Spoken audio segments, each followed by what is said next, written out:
Warley constituency in the West Midlands, and during the course of the last Parliament I was Labour's Deputy Foreign Affairs spokesman. Previous, under the Labour government, I was Armed Forces Minister and Minister of Transport and Minister in Northern Ireland. Now, the first thing I've been asked to make clear to you is this is not under Chatham House rules.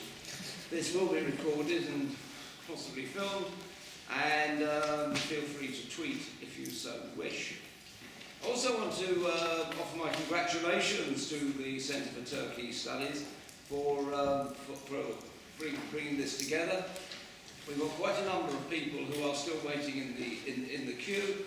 We've learned a lot from the airline industry, and so they'll still be coming in. But we didn't want to hold it up any further. I understand there have been something like 180 acceptances.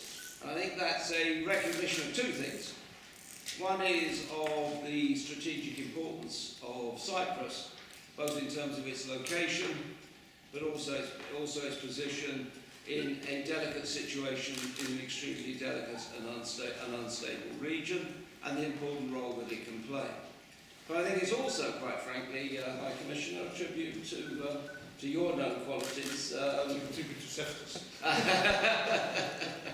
Now, I think also that people know you're both a shrewd observer of the scene, an experienced international operator on behalf of your country, and someone who serves the diplomatic community well here in London.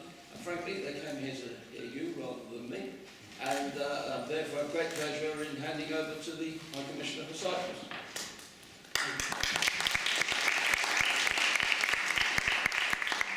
Thank you very much, Mr. Spellar.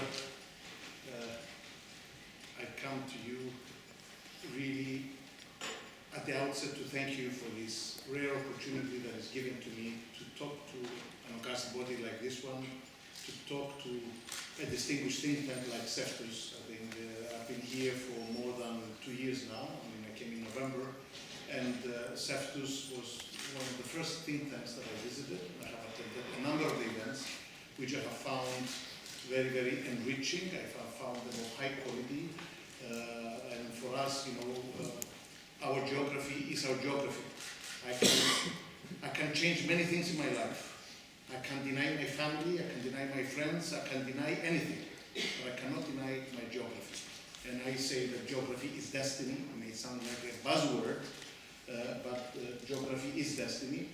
And CEFTUS has provided for me a medium through which I was able also to be informed together with my colleagues of what is happening in Turkey itself. It is frightfully important what is happening domestically, what is happening regionally. So I want to pay tribute to Ibrahim, to Bukit, and to thank you for all the wonderful work that you're doing, which I found really, Mr. Spellar, enriching and spot on. I will not talk a lot, because I do believe in the method of the Socratic method of question and answers, and I'm not here for an easy time, so feel free to ask me the hardest question that you can possibly ask.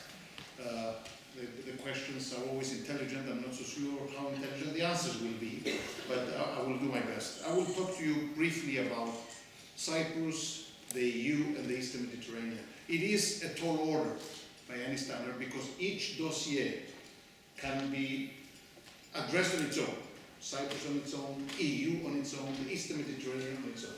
But given the fact that we live in an interdependent world, given the fact that something in one part of the world affects something else, a terrorist event in Bali affecting us in London, affecting the United States, I will try to accentuate some silent points and bring it all together, hopefully in the end, concentrating, of course, what is happening on the island itself and what is happening for the solution. Irrespective of the debate that is happening here about the EU, the EU remains the single most important human political experiment that has happened in history.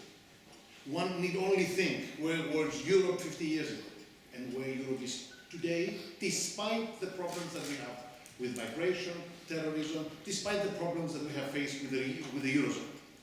Now, by virtue of Cyprus's membership into the European Union, the zone of peace and stability that has been the hallmark of the European Union is extending itself into the strategic corner of the Eastern Mediterranean. Now, I repeat, think where Europe was 50 years ago. Think about the greatest man's inhumanity to man, which was the Kazovans of Europe, the Holocaust, not just the Jews that were exterminated, but so many others, intellectuals, so many others that they were exterminated. The European Union has managed to keep the peace on the continent. Nobody now in our mind can think of a war between two member states of the European Union. Now that hallmark, I repeat, of the European Union is extending itself to the eastern strategic corner of the Mediterranean via Cyprus's membership in 2004.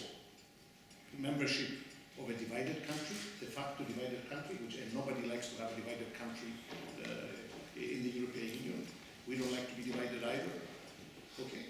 But that is happening. So one has to think about the trees, but also has to think very, very carefully about the forest itself, to see the grand picture. Eastern Mediterranean, to put it shortly, means what? Source of instability, tension, it means ISIS, it means Middle East peace process, it means Turkey, it means Syria, it means Egypt, it means Israel, it means Lebanon. Now it also means hydrocarbons, it also means energy. So it is a strategic corner of the world. Cyprus finds itself at the crossroads of three continents, right smack in the middle of it, and has proven time after time after time that it can be a credible, reliable, security producer partner for the European Union and for itself as well, of course. The fact that Cyprus has proven in word and deed, through UNIFIL, through the destruction of the chemical weapons in Syria, through the evacuations that happened in Lebanon. Right now, our contribution against ISIS, yes, from day one, we were not at all hesitating to go after ISIS because we see this as a real threat on our values. And we see what happened, of course, in Paris and in so many other situations, which is abominable, it's inexcusable, it is almost subhuman. It is subhuman. I shouldn't say almost, it is subhuman. And Cyprus was there from day one.